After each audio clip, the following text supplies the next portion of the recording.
Good morning, good afternoon, everyone, and welcome to our next two talks in the Canvas series.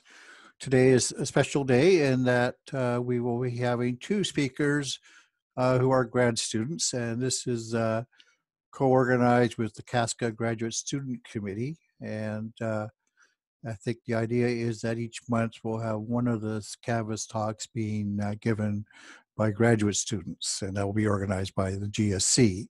So I am going to hand over now to Carter Ria, the chair of the Graduate Student Committee, who will take over the introduction of the speakers and managing be the master of ceremonies for the talks. So Carter, over to you.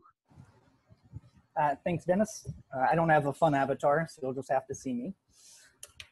So once again, thank you very much for giving us the opportunity. This is the first time that the Grad Student Council has done something like this. We're really excited for it. But I won't go on about that. Instead, I'll just introduce the first speaker. Our first speaker today is Mainak Singha. He is a third-year graduate student at the University of Manitoba.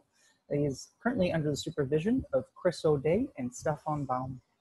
His research focuses on AGN outflows and their interactions with their environments through a process known as AGN feedback. And this afternoon or morning, depending where you are, he's going to be discussing the research he's been conducting as a part of the CARS collaboration. It stands for Close AGN Reference Survey, just to give you an idea of what's coming up. Okay, Mike, if you'd like to share your screen and Sure. Get started. Thanks, Carter, for the nice introduction. So hi, everyone. I'm Mainak Singha, and today I'll be talking about characterizing the ionized outflows in type 1 AGN. So I hopefully you can share you see my screen. So I'll just get started right away. Oh, okay. That's probably not good. So just need to, sorry, I just cannot jump to the next screen for some reason. So sorry, let me stop here to find out what's going on. And okay, so I'm just gonna start share some kind of Zoom issues going. Don't worry, it happens. Yeah, so I'll just probably go in this. Oh, okay, so that's not good here. Let's see whether I can do this. Oh yeah, okay, perfect. I found a way out. Perfect. Sorry for the small interruption, guys. So as I said before, today I'll be talking about characterizing the AGN-driven ionized outflows in nearby type 1 AGN. So many massive galaxies host supermassive black holes at their centers. These black holes primarily grow through mass accretion and visible as active galactic nuclei at the or AGN at the centers of the host galaxies. In the picture, you can see the basic components of an AGN.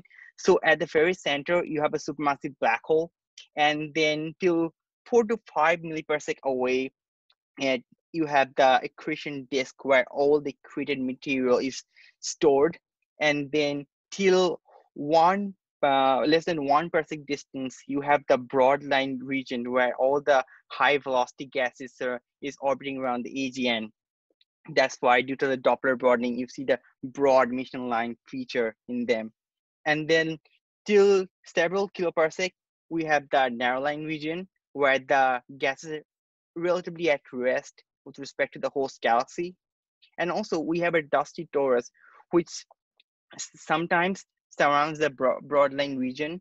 So if you look through the dusty torus, you cannot actually see the broadline region because the broadline region is right here, but the torus is kind of obstructing your view.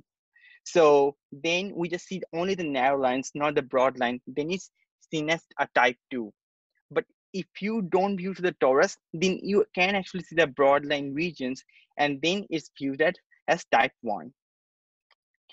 So it was an open question whether the central black holes somehow affect their host galaxies or not. It was until two recent discoveries.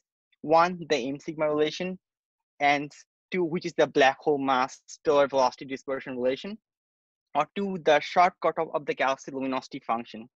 So in order to explain these two phenomena, theorists came up with the idea of AGN feedback to explain these two scenarios. In this process, the AGN actively injects energy into the gas of much larger scale environment to produce this relation, say this M sigma relation, luminosity function, and metal enrichment in larger scales.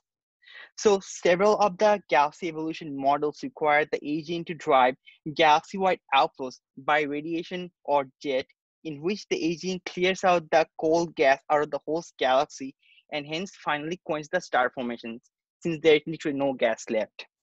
This is called as the radiative feedback or the quasar mode, or this is in contrast with the kinetic mode where the relativistic jet reheats the cold gas and hence destroying the environment for star formation. So the gas here getting heated, so you need cold gas for star formation. But if the gas is heated up by the jet, then it already kills the environment. So in order to trace the outflows, the optical O3507 line is one of the best tracers because it's the high ionization line and hence likely caused by AGN activity. Two, it traces the ionized gas kinematics likely affected by the AGN. And three, it's present over several kiloparsec scales. So it's very useful to get kinematics of the outflow and energetics from this part. So I just try to see whether I can shift it over here or not. I can just probably do this. Perfect. So it's very useful to get the kinematics of the outflow from this spectral deblending. So after the introduction of spectroscopy, there have been like so many spectroscopic studies being conducted to trace the kinematics or the energetics of the outflows. Two notable studies are one, Mulani et al. 2013, in which they concluded that there is a radio connection to the outflows, and then two, Wood et al. 2016, in which they concluded the outflow is radiation driven, not radiojet driven. So while spectroscopic studies are good at establishing correlations, we need spatial resolved information to study the outflows in much detail. So this is where the IFU kicks in. So in SDSS, for example, we get only one spectra over 3 arcsecond aperture, but that's not enough to understand what's happening within that 3 arcsecond aperture, whether the kinematics of the outflow is changing drastically or not, what happens to the surface brightness, intensity. So for an IFU or integral field unit, the IFU produces an image of the object across the field of view, and from each pixel, we get a spectrum. So we can construct the narrowband image, say, for example, in this region, in the continuum region or the emission line region. And also we can perform some spectral deblending to trace the kinematic information, even the surface brightness information of the emission, from the emission lines, and study the outflows in detail. That's why IFU is such important. So with the introduction of the IFUs, there have been several studies being conducted. Two important studies are the Liu et al. 2013, in which they concluded that the outflows of several tens of kiloparsec scales, as you see in this region, this is like 10 kiloparsec, so it's around 15 kiloparsec scale. So now the study was done by Chris Harrison at 2014. So they used GMOS IFU data, and they showed that the outflows have like much higher velocity, up to like thousands of kilometers per second.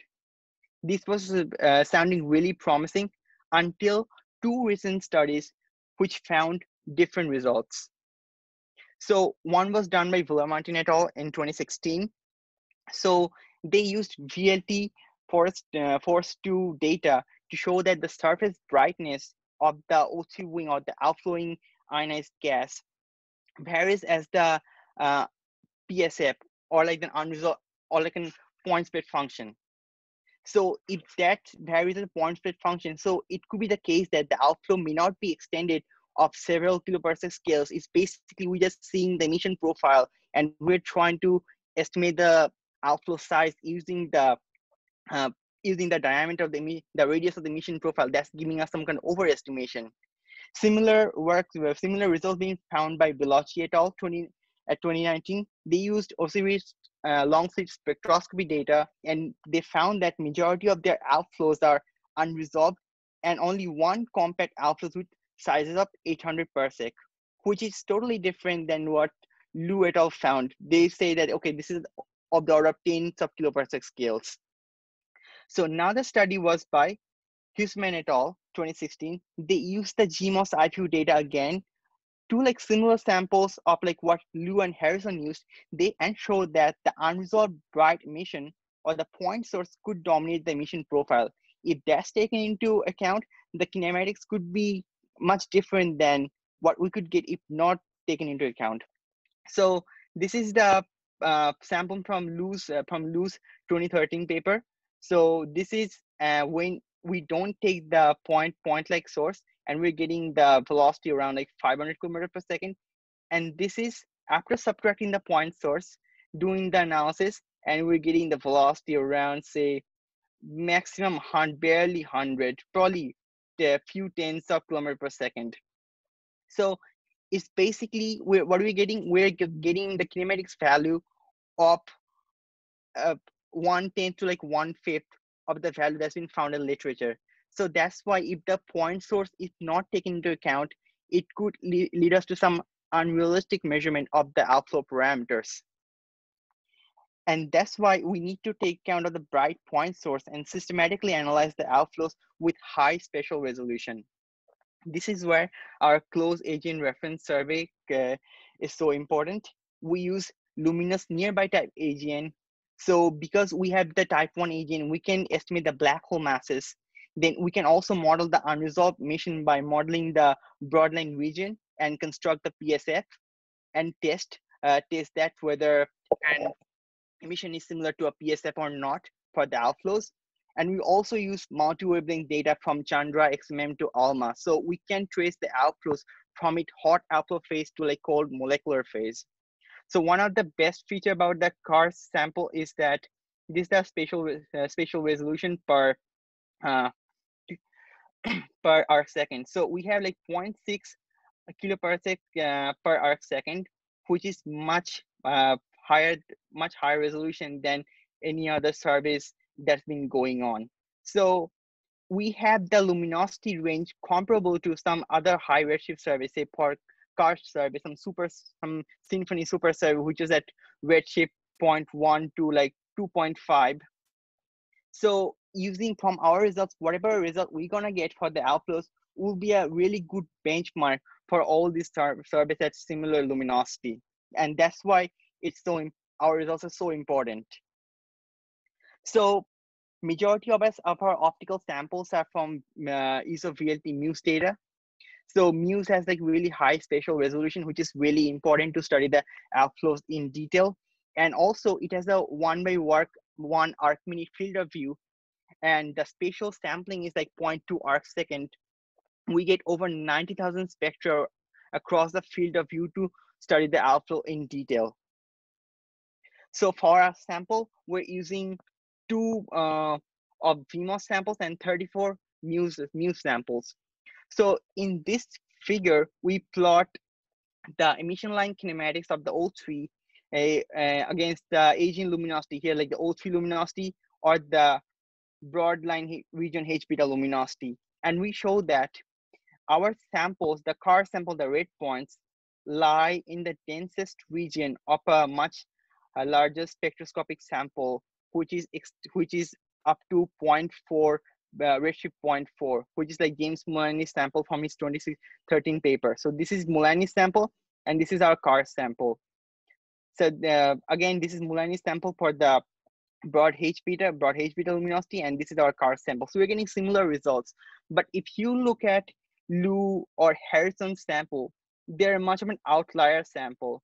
Although they're like really interesting, that have some nice properties, but you cannot just basically judge a sample of AGN just by looking at some outliers with some extreme properties, some really high emission line kinematics or like really high luminosity. So this is where our results stand out from the rest. Now in type 1 AGN, although this is really promising, one of the main difficulty is the broadline region. As you see, this is one of the AGN spectrum. The broadline region looks like really complicated. So in order to tackle this, we needed to use a kinematically coupled H-beta iron triplet to deblend to model the broadline region, and then one kinematically coupled Gaussians for the O3 to deblend the core to the wing component, which the wing is the outflowing gas. So by deblending such a complicated spectra, we can actually trace out all the kinematic information from for the AGN driven outflows within 0.6 arc second central 0.6 arc second region at the center. And we also model simultaneously the sulfur 6716 and 6731 line to actually find out the emission line ratios, which will give us the electron density carried out by the outflows. Next, we actually wanted to test Vila Martinet's result for our sample. So Vila Martinet said that the surface brightness varies as a PSF. So that was our approach to see whether if we actually assume that a PSF, whether we see the similar kind of result that like Vila Martinet got or not. So we used a method called spectroastrometry.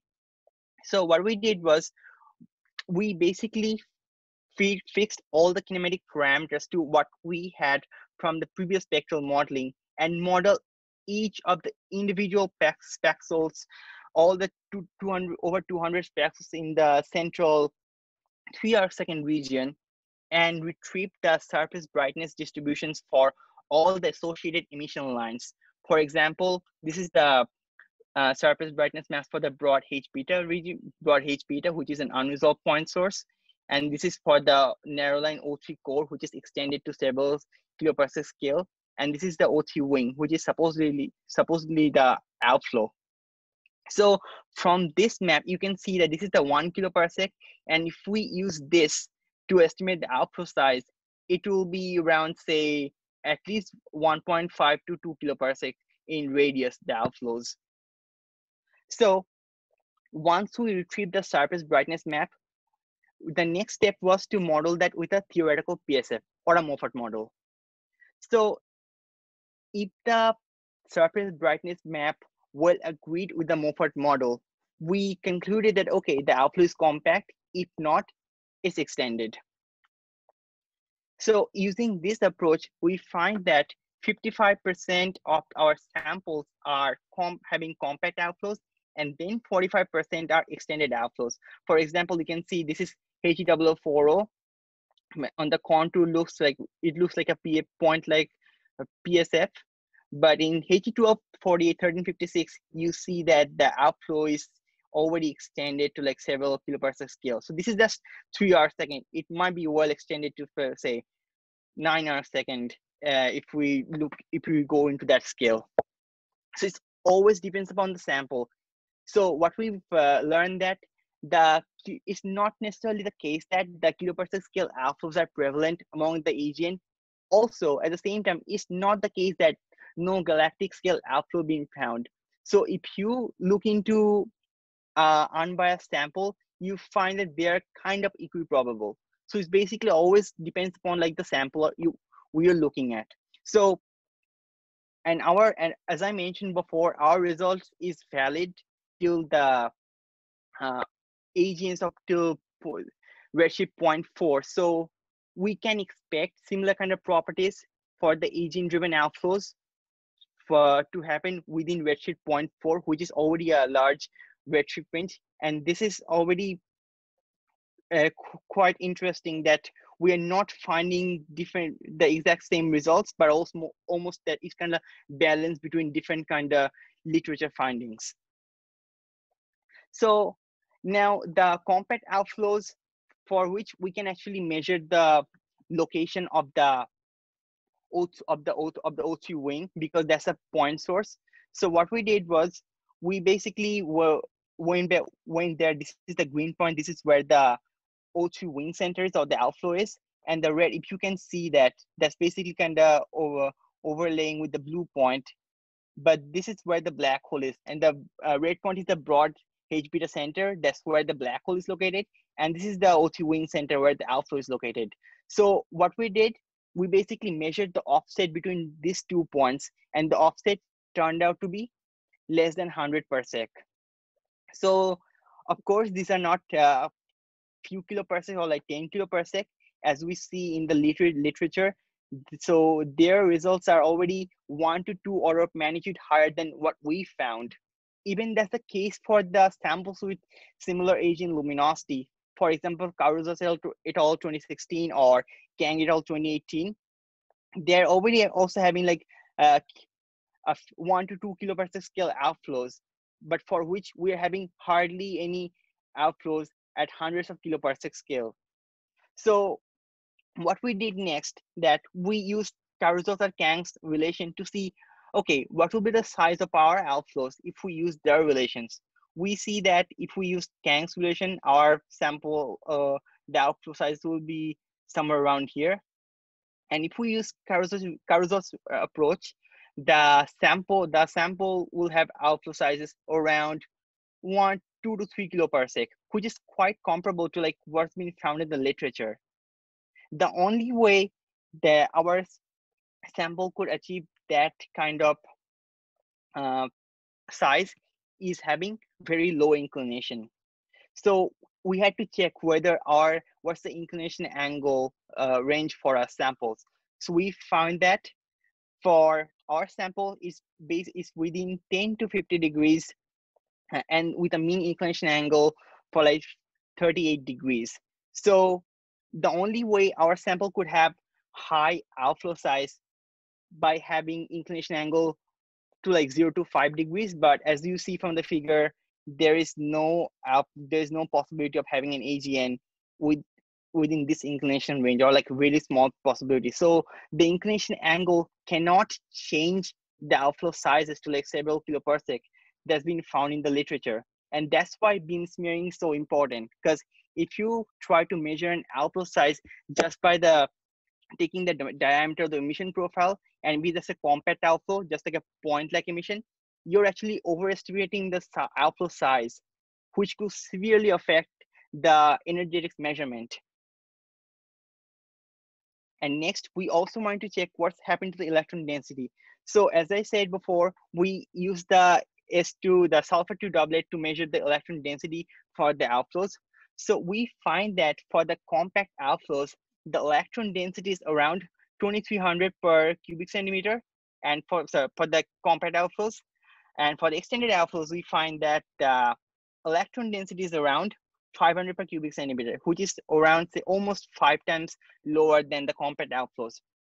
So it may be due to the reason that, so if the outflow is compact, the material or the gas may not be blown out by the AGN to like several kiloparsec scales. So within certain volume, we have like more gas mass, and that's why we're having higher electron density. But for the extended outflows, the gas already blown out by the AGN to like several kiloparsec scales. So that's why we have like less gas mass within that volume, and hence we're having lower gas density. And this is something we also see in the literature. For example, Barron et al. 2020, they find that in the central region, they use MUSE VLT to estimate the specially resolved electron density profile. And they see that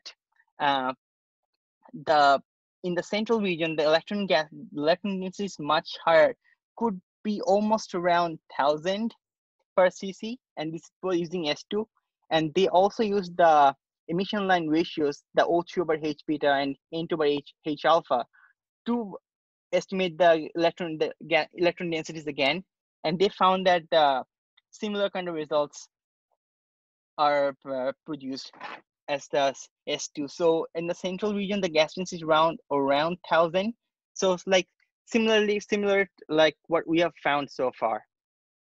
So another study was conducted by Darshan Kakkad in his 2018 paper.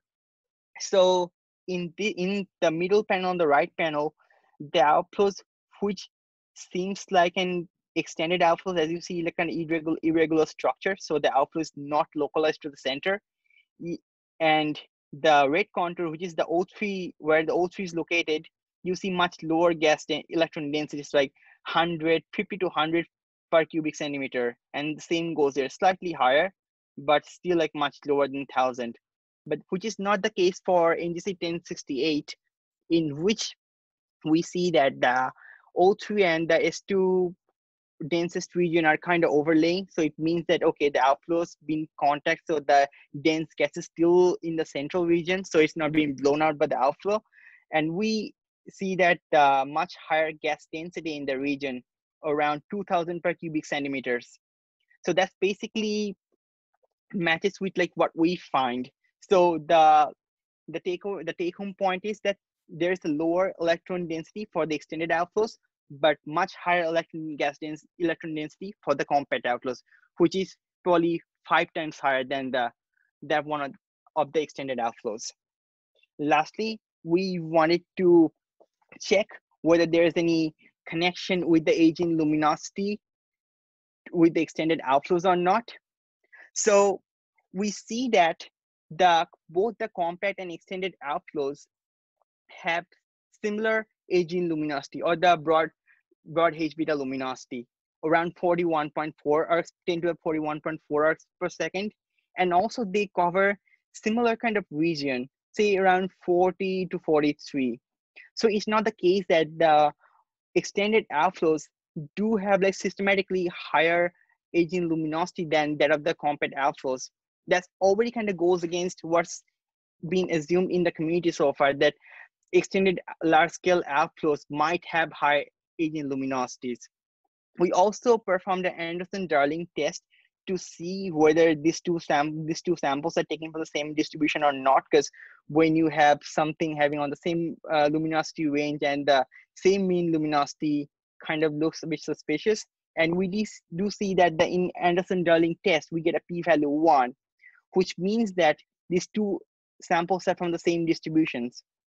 So what does it mean? It means just because some sample has higher AGN luminosity doesn't mean that it has to have extended outflows, like large scale outflows.